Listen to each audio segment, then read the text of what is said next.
let's talk about data. So big data enables AI, and the more data, the better.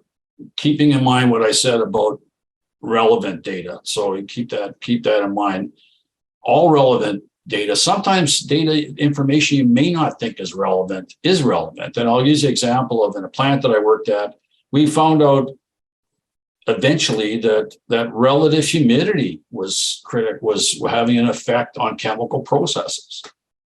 Anyway, digital transactions are going exponentially. Let's take a look at a chart for that. This is a chart showing some changes with digital data. So the share of transactions that are digital, 20% of them in 2015, now 62. Global data storage, 400 billion gigabytes in 2015, already 1.8 million, or 1800. And then traffic and trillions of gigabytes went from 4.7 to 15.3. You can just imagine now a lot of that data is from banking and retail and social media and so on. And we've all had the experience I just had.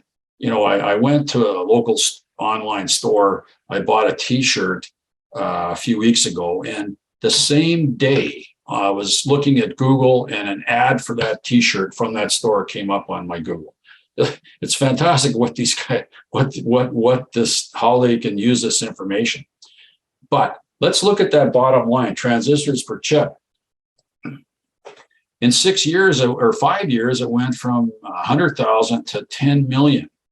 So that's not Moore's law. Moore's law said it should double every 2 years, but that's doubling 5 to 6 times every 2 years.